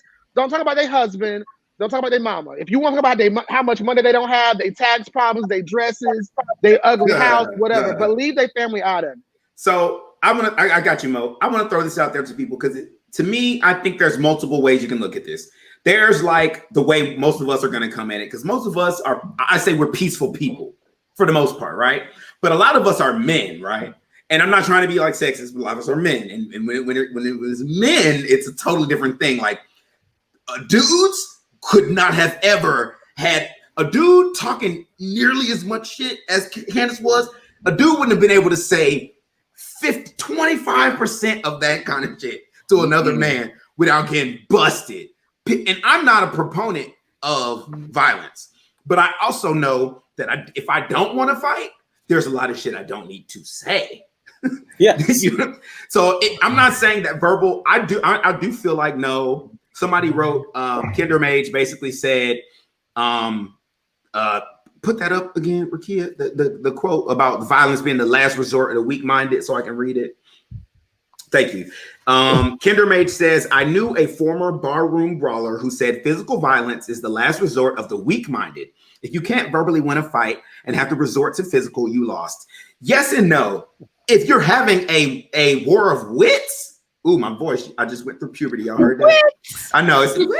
If you're having a war of wits, that was better. That was wits. Mariah up in this place. Right. It's Christmas. It's her fault. It's Christmas. If you're having a war of wits, yes. Because I've seen people who just can't make the argument and they want to that's whack. This was not a war of wits. This was so much more, and it makes you really question. This was antagonizing. Usually I would have been on Candace's side. Usually I would have been like, oh, you wrong for that, but to me though, especially in that atmosphere, because it's like those girls get paid, those women get paid very well to do those shows. And the best way they can get back at each other is getting them kicked off the show. And so, granted, this show, there's been many shows on that channel that have led to physical altercations. Even New Jersey, which is not a lot of those shows have led to physical altercations. My thing is this though, like if you don't want to fight somebody, don't say stuff that people might fight you for. And then afterward, this is where I really didn't like. She called her a hood rat afterward. Okay. She was like, you're all ghetto. She called her ghetto trash hood rat bitch. When she said that to me, and then I was like, Candace, it's a lot of places you can't go no more. A lot of places you can't go because they'll fuck you up on sight. Because what you're saying is essentially that you're better than people who don't have money. We all caught that. We caught that shade too. And that didn't win you any fans, boo. Go ahead, Monique. I'm not Monique, Mo. Go wow. You got fire tonight. You gotta spend $5 over to the cash app right now. I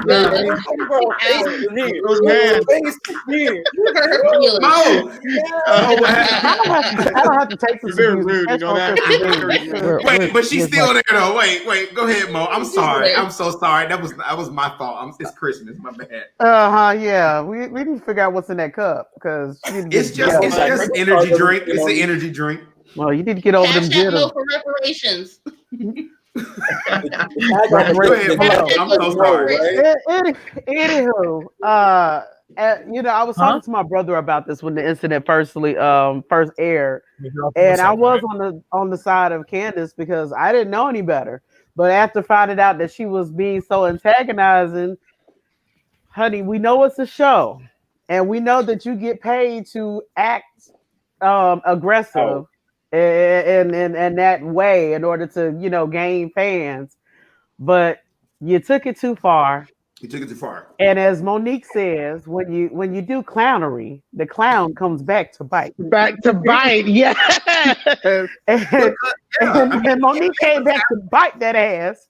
You had the nerve to take it to the police, which that looked bad for both of you guys because as far as your contracts are concerned, behind the scenes, that doesn't look good when you're negotiating for your next contract. Because if you're willing to call the police on those productions, that's not a good look because those does cause liability issues with those productions. It does. But that's what she was trying to do. And honestly, I'm gonna say this: if you go into that whole show, they're trying to make her, Monique, look like a liability and as a whole. But I want to kind of broaden the conversation. I'm not talking about Monique. I'm talking about Candace calling. I know. You're Candace. Yes, I agree. Filing charges because that creates an extra liability for the network. I agree. Can I ask you a question? I did want to broaden the. Hold on, wait. I wanted to broaden the scope of the conversation. We can keep talking about the show, but I want to also loop in like us individually.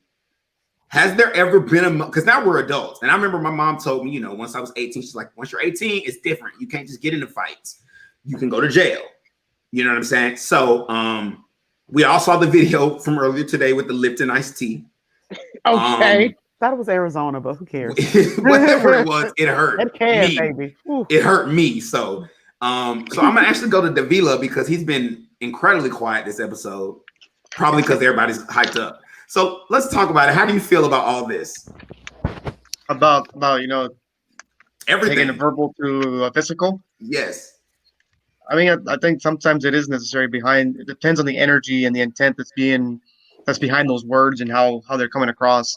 Because if they start to get threatened, then I'm definitely gonna kill a motherfucker or punch somebody in the face if they start threatening the family. To the next level. And that's just me. I will take it to the next level.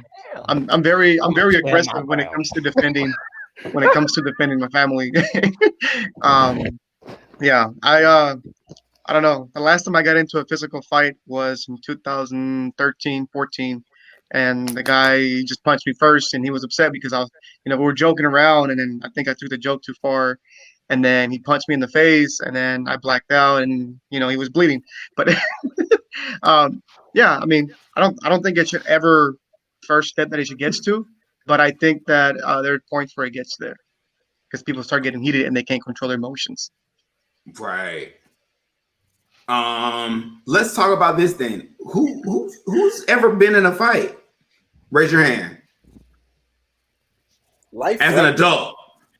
Rakia ain't an adult. As an adult? Okay, well, so for the people who've been in a fight, like a physical for the fight? people who've No. been well, I mean, it don't have to be a fist fight, but I mean, because girls don't sometimes, not girls, people don't always get to fisting. Sometimes you just get a pop, and that's it. Then you out. You know what I mean? But, I mean, I've never been into that. Sharkeisha, no, she wasn't ready. Can I ask a question? Wait, hold on. Tristan wants to ask a group of question. Everybody, go ahead, Tristan. Because it has to do with the show, but it ties everyone together. Everything, or can bring everyone in. Come on with it. So the one physical altercation I've had, the issue was me and a friend were having a disagreement, but it was how they were acting in front of people. Like had the disagreement happened just between the two of us, it probably would have been different. And the same with like Monique and Candace, it was happening. You were trying to punk me in front of people. Do you feel like there's something to be said about when you're around people and there's an audience and somebody trying to perform? If that makes any sense. Like posturing, like some people will know they can't fight, can't fight, but will put on a show because they don't want to look like they can. Like they don't look Right. I call it sunning you. They want to sun you in front of people. And it's like that's the worst time to start a fight with somebody is because your ego. Because let me tell you what your ego ain't gonna do. Speed up time, heal wounds, pay your mortgage, get you out of jail. It will not do any, even though you might ask it to, it won't do it. Trust me, I know. Okay. So for me, after Danny Dondre. You're in the middle of my screen. I couldn't see you behind the camera. If you was raising your hand, DeAndre, go first then. It's Dondre. I like how all the D's are at the bottom. My bad. It's okay. I mean, I had my hand up the whole time, but whatever. I didn't see. I'm sorry. Look, y'all three are going. Mo, Dondre, and Danny. Y'all figure it out. It's Christmas Eve. Dondre, go. Dondre, go. Oh, I'm losing it. Sorry, Tristan. Refresh me on your point. I'm losing it. Do you think that people? Do you think there being an audience around when you and someone are having an altercation heightens the situation or make it more likely that you will get into a physical altercation? Yeah. So some of my time, my first year in college. I actually studied sociology and psychology, and those situations when you have a crowd or an audience, it creates this performative sense in you to either, like, not always, but it's bringing something out of you to fill the scenario. So, like, even in the who was the one that was being attacked? Candace is her name. It depends on perspective. Ask it differently. Because if you ask me, Monique was being attacked, and Candace just lost that fight. That's how I feel. Look, let me tell you what I will never do is walk into somebody else's space. Okay. At the end of the day, you can't handle it. Cause that fight. So the opposite of the instigator. Yeah. I do believe even on that side of things, I feel like if it was just I think Tristan was talking about it. He had this altercation with somebody, but it was in front of people. And they may not have fight. They may have just talked it out if it wasn't surrounded by people. I'm sure that maybe they could have gotten to a conclusion without everybody surrounding them. Because, I mean, people around you will also expect you to punch this person in their face. And they're heated for it. Like, so it's a but this is a callback to what Danny was saying earlier about just lost it. Go ahead. I had it and then it left. Danny, refresh him. You said something earlier about I don't know. I said a lot of things. Repeat what you just said, Andre. That last part. I have ADHD. Don't do this to me. Me too. Everybody on this we're on struggle bus right now. But the thing about it is like this. So when you're looking at a situation like the Candace Monique situation, I feel like, okay, let's also bring in the other situation with the Lipton iced tea thing. So, because I had a conversation with this man on one of the forums that I'm in, the group we're in, Mo, and I was trying to explain how words are violent. And he was like, words are not violence. And I was like, yes, they absolutely are, especially words that precede violence. That means they come before violence, right? Yes. Right. Yes. So specifically the F word when it comes to people LGBTQ, specifically gay men, the B word with women, the N word with black people, et cetera, right? So in this video, this white dude, I guess he was talking. It's not. I've seen the video. It's not funny. He was talking to the clerk, and the clerk was black. I assume I couldn't really see the clerk. But this white dude was at the counter talking to the clerk, and there was this dude behind him. He was staring at him like this, though. He was looking at him like this. I couldn't see his face, but the way his body was leaning, I knew the face he was making was this one. Twisted tea. Oh, really? What? So he said, yeah, N-word. Like, I can't say it. Yeah, N-word. Paid something. And then the black dude who was looking like this had a can in his hand. And he flipped the can. That's the part that gets, he was gonna flip it, then smack him, but he dropped the can, right? So when he bent down to try to get the can, the white dude tried to kick the can and missed. And the black dude just got up and literally sent this dude. That's the sound.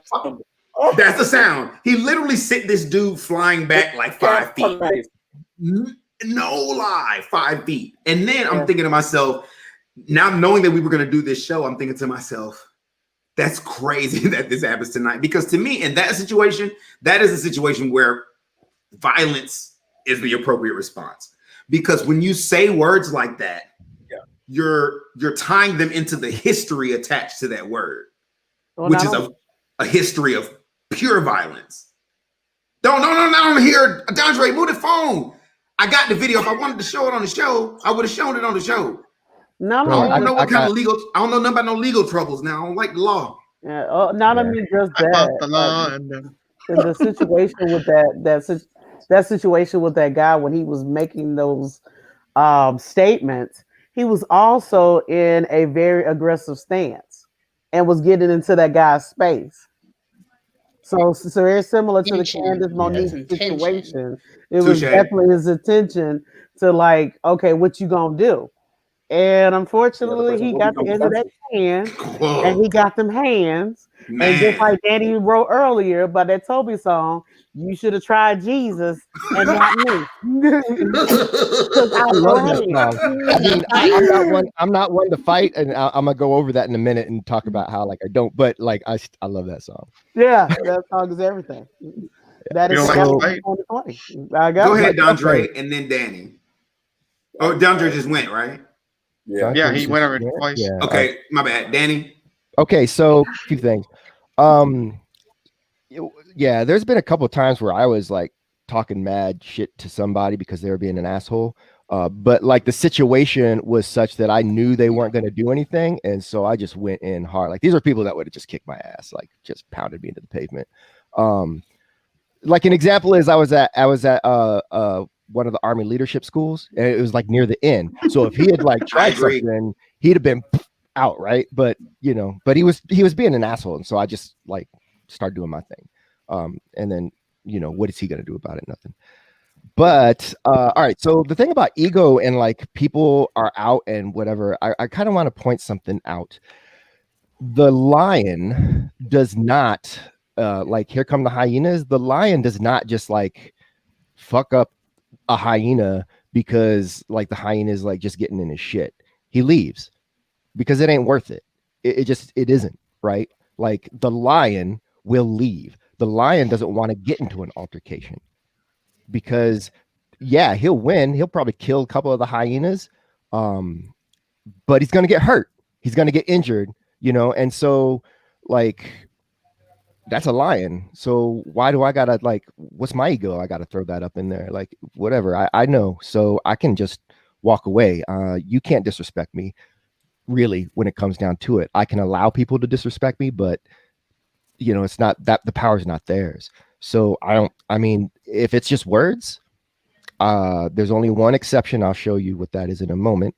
For words, if it's like violence, like if there's pending violence, or if someone needs to be defended, or if it's like harassment, like straight up, like you leave and they just keep coming at you, then that's to me that's physical attack. Cornering is physical. I agree. Like, that's physical. Don't box me in. So the only other thing, and this kind of touches on what Duryea said about words that have violence included. This is the other time you're allowed to hit somebody, and all it is words. You don't even have to know them. Here, you see if you.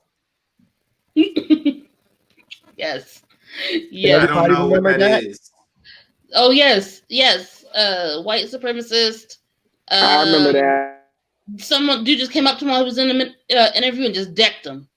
Yeah, he was in an interview talking about what they were doing. He was an alt-right guy and a Nazi, basically. And like some dude just came in out of the side and just clocked him hard. And because what he's doing, like that's violence. Like when you are speaking that like sort of that rhetoric, that's a call to violence, and we see what the result of that is.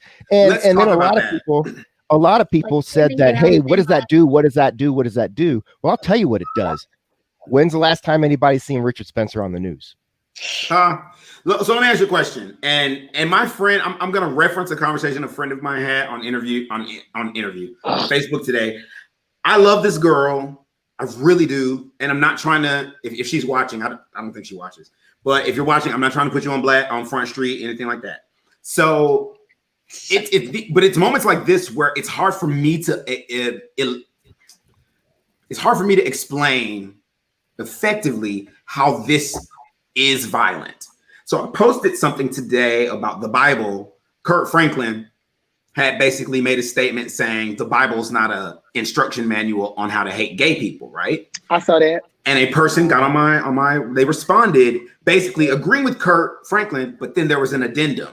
Yep. Where there was basically like the addendum basically said, it's the person's actions that we hate, not the or that we dislike, not the person, which low key was, it's still a sin to be gay, right? So to me, and I know this person doesn't view it this way, that is violent. That is violence because it's thoughts like that are the seed of people killing trans people. And because it seems like such a leap, they don't feel like, oh, no, that's not violent. I wasn't being violent. But yes, absolutely, because a little child hearing something like that is the seed that they need to then grow into a homophobe. And you don't take responsibility for it because it's not outright violent. You're not outright saying, go hurt gay people. So therefore, you feel like it's not violent. But when you're on the receiving end of that, when you've seen things from all spectrums, especially having some of the people in my family, knowing how they became as homophobic as they are versus people I know as friends. And that's where it starts. It starts with these really small, tiny things, these dehumanizing things, or these, basically, this person is wrong. Therefore, I don't have to value them. Tristan did have his hand up first. But basically the conversation is about how are words that are seemingly non-violent explain how they are violent. And I think with the specific situation you just mentioned, not only about what it does in terms of planting the seed for people, for young kids or people, that kind of thing, it also invites then other people who have more extreme, more forceful views and ideas. It gives them a window to say something. So what she said on its face isn't that jarring, but it does invite then someone else to come in, and it's only one street away from saying faggot. Like literally, we're getting very close to there, and it then makes somebody feels like, okay, well, it gives cover to people who have more sinister intentions and more sinister thoughts and ideas. Right. Mo, and then Jose. I was just gonna say and then the bigger issue is that they're gonna claim, well, it's my religion and it's my First Amendment right to say it because I have freedom of religion. But then at that point, you have to accept that First Amendment protects you from the government, not from these hands, y'all. Okay. Yeah, well, that's right. Though they can say it all the time, but the consequences to what they say. And I feel like until we start to heal as a country from past trauma, because we have like a system of trauma that we were just as a country we refuse to heal from, even just from the civil rights movement of trying to upheal that racism that was centralized within our government. We just refuse to heal from it. Like with the Holocaust in Germany, it's illegal to put up that that Nazi sign. Very it's illegal to do that. Very. If you do that in public, there's gonna be a cop that's gonna tap you on your shoulder saying you're under arrest. You're going to jail. Because the history is attached to it. Right. And it's really hard to explain that to people because and the reason I brought her up is because I know her heart. You know what I mean? And I know that she's like a really sweet woman. She's a really sweet woman. So, but it's so damning. Just that little question, that little addendum in the middle of all that like support for what the post was saying. Just that little addendum was like a whistle. It was like a dog whistle. It really was like, but it's still wrong.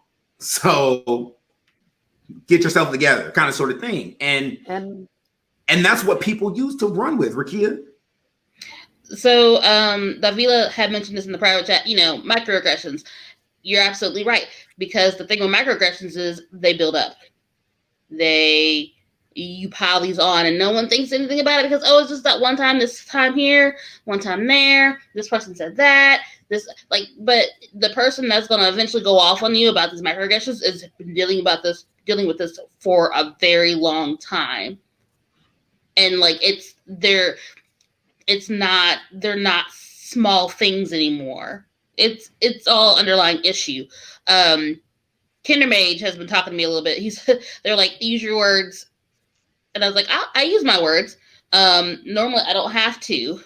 But my thing is, when we talk about First Amendment stuff, like not even just like the First Amendment doesn't protect you from these hands, but like First Amendment doesn't protect you from me not supporting you, like celebrities and businesses. I don't have to give you my money because of what you say or what you do. Like the First Amendment just protects you from the government. It doesn't protect me from completely disregarding you because we're not on that level. I'm sure I'll have some other thoughts, but I'll go to Mel. I did want to throw this in there. And also the thing about it is this whole idea of First Amendment after freedom of speech, you absolutely do, but you're an adult. Consequences. So you understand consequences, right? And it's not even about threat. It's not about what's going to happen to you. I just mean like now that you've put those words into the ether, they're going to affect consequences. People. people, and the word consequences always sounds like a threat. It's not saying that, but No. now there's a little child over there that heard you say that, right? Who is struggling with that and hates themselves a little bit more than they did 5 minutes ago. Now there's a person who go like it's the trickle down effect to these things. You think it's so innocent, but it's not. It really is impactful and far reaching. And the irony of it is that they're referencing scriptures that's translated incorrectly. Those scriptures are actually referencing pedophilia. They're not referencing homosexuality. Homosexuality is an 18th century term that was created. So, and if we want to talk about homosexuality, there is even scriptures in the Bible that you can technically say that they were talking about a homoerotic love. If you want to talk about David and Jonathan in the Bible. So, but people don't want to have these type of conversations when it comes to the Bible. They want to have these fundamentalist conversations where they're able to control the people because they want to control the narrative of, if I create an other that I can point to that you can hate, then that means that I can control you. And I can, propaganda, you gotta keep it simple. And I can fleece your pockets. Because President Lyndon B. Johnson made the point that the white man will literally give the shirt off his back to feel superior to the black man. Now, he said that in 1965 after he signed the Voting Rights Act. The man loved the N-word, like, saying, I think it kept his teeth white as much as he said it. I'm just keeping it real. This was back in 1965. But he did state fact that this is the reality that you're dealing with the white community, and on top of that, that he lost the South because the Democratic Party, the Southern strategy, they moved on to the Republican Party. So that's why you have this big Republican conglomerate that is all about family values and all this kind of stuff, which is basically huge dog whistles of saying that anything that is outside of the nuclear family, the man, woman, 2.3 kids and a dog, is the other, and it should be hated. And while y'all hating them, I'm gonna fleece your pockets. And I'm gonna cut kids into 3 parts so that people can have their 0.3 kids. Pretty much. Right. What's a 0.3? I've always wondered that. It's the average kid. Always. Yeah, but the point of it is that it's basically a marketing tool in order to make money. These people have the scruples. Especially when you're going against communities that are used to like actually being communities and villages, and that's how they survive. So everybody, hold on before you say that. It's Christmas Eve. I'm feeling a little festive. What y'all don't understand who's watching us, every time we do one of these shows, after we log off, we end up staying around and talking shit. So I'm going to invite everyone to an after show if you'd like to do it. Ooh, do we have anyone who's anyone on the panel that's in for an after show? Yeah, I'm down. Okay. I'm down. So what we'll do, I like everybody here. So what we'll do is we'll head to final thoughts right now. Log out and we'll end the show. Then we'll stay online for after show. We're gonna head to our final thoughts and stay with us for a very special Christmas Eve after motherfucking show. All right. Let me find a good commercial for us to watch first, though. I have a few conversations. Hi, I'm Jessalyn Pease Garrett, author of Timeless, The Law of the Coven, my new book that came out August 1st of this year. This is the second in the Timeless series, and it features a teenage witch. She's gonna hone her magical abilities, and we're gonna pit her against a dark coven of witches. So I hope you enjoy this book as much as I enjoyed writing it. Timeless, The Law of the Coven is available online from all your favorite retailers. Thanks, guys.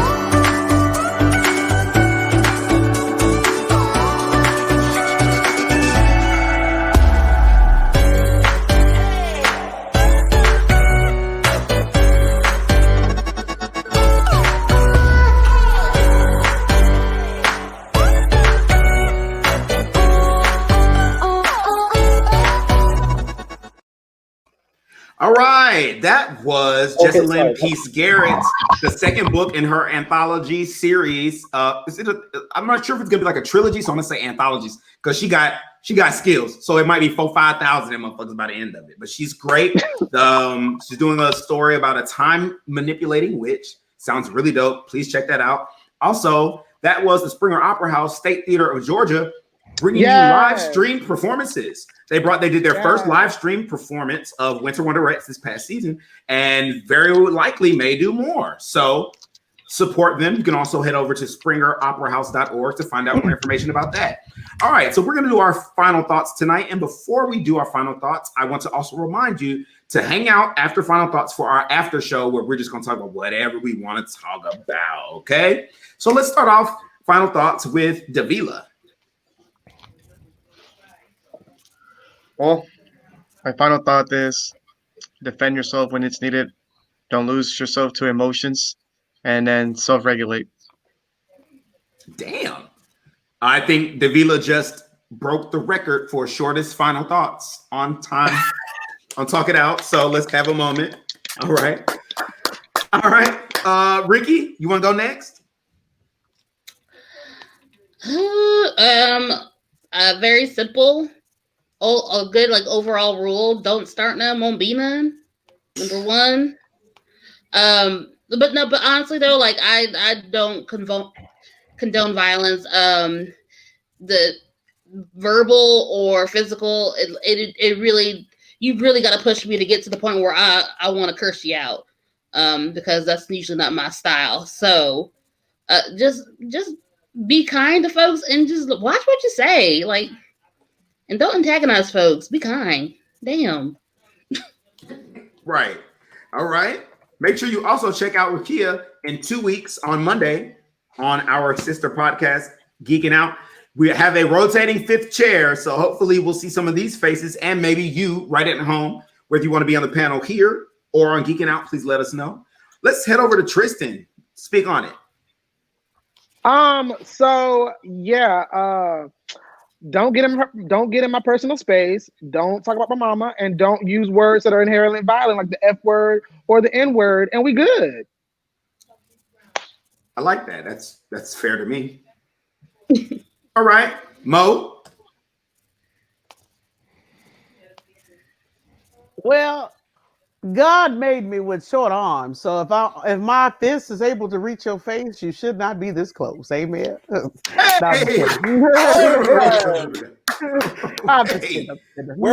got the short and sweet today, right? But no, my final thought, seriously though, I came up in a generation of I hit that bitch with a bottle, and also nothing. Nuck if you buck. Anybody from Atlanta, Nuck if you buck was basically look, if you don't want to fight. And also, why did I hit that bitch with a bat? That bitch with a bat. Okay, so the point of it is, as a youngin', I was out there wilding, but as I've grown into an adult, I had to put away childish things. However, I will defend myself. When people ask me what would Jesus do, y'all have to remember Jesus did make his own whip. He made a whip and brought it into the synagogue, cracked that whip and tossed some tables. He did flip some tables. He did flip some tables. You're right. Yeah, I hate that story because everybody used that story to justify being reckless. Well, no, sometimes your spirituality has to meet your humanity. Is basically the point what I'm trying to make. Okay. All right then. You can also hit up Mo on Instagram at Mo Smith Pro, MOE, and Cash App $ Mo Smith Pro, always and forever. Send that cash, send that moolah, get that change. You know what I mean? Donations are welcome. Amen. All right, Andre. Oh well, violence begets violence, and I think as humans we should try to get along. Right, not all philosophical sounding. Okay. All right. He's trying to go back to Wakanda with that one. Glory to Honor. You can hit up Don Dre on his IG at Dre the Shadow. DRE the Shadow. All right. Let's hear it, Danny. What you got? All right, I'm glad everybody's was really short because I'm going to sit here for about No, I'm just kidding. So I mean, for me, like just words, it's never like, I'm not going to say it's not okay because I'm not going to judge other people's stuff. In a perfect world, we would not resort to violence for words ever. We wouldn't have to. It's a perfect world, right? I personally don't I don't care. Like I don't feel bad if someone's calling me names or calling me things.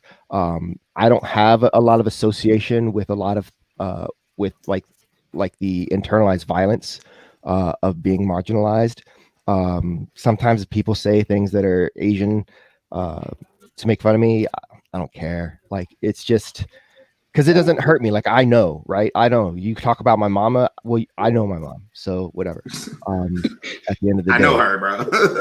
like so. I know if it's true. Well, fuck, it's true, right? Like, why am I going to be mad? If it's not true, then why am I going to be mad?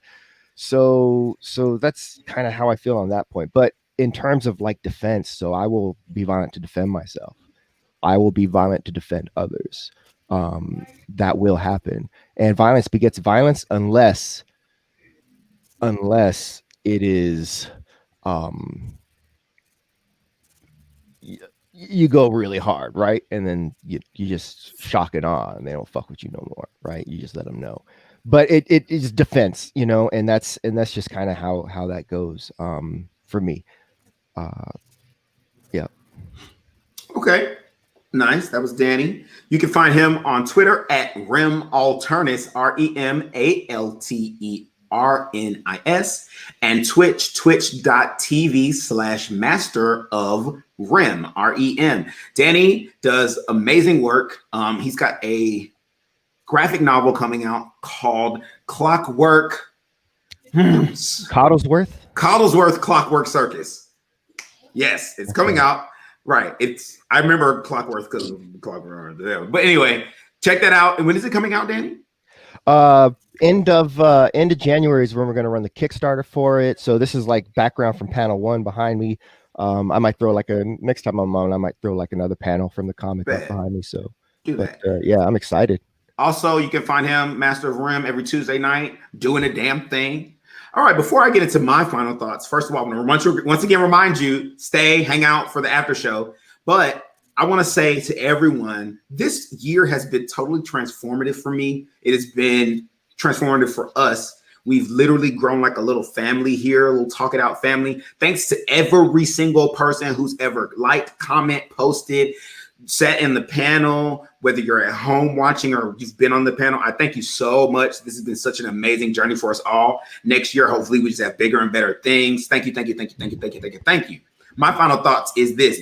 I consider myself a pacifist as well. You know what I'm saying? Like, even though I'm from Atlanta, I feel like there's so many options before physical violence happens. However, I take my responsibility of that, meaning I don't do stuff I try to avoid doing things to put me in a situation where I have to fight somebody. So that way, if I'm fighting somebody, it's probably that I have to. So if you don't want to fight people, don't do things that are going to incite violence. Justifiably. Now, if somebody just attacks you off that's one thing. But if you egg someone on enough, sometimes you just, you push too hard and they push back. All right. So once again, after show, right after this, we're going to roll the credits and we'll be right back for you on another episode of Talk It Out, Christmas Eve after show. Talk It Out is a space where people of opposing views can get together and have a healthy, productive dialogue in a respectful way, keeping in mind that it's not always about proving who's right and who's wrong. Sometimes it's simply about listening and being heard. Merry Christmas.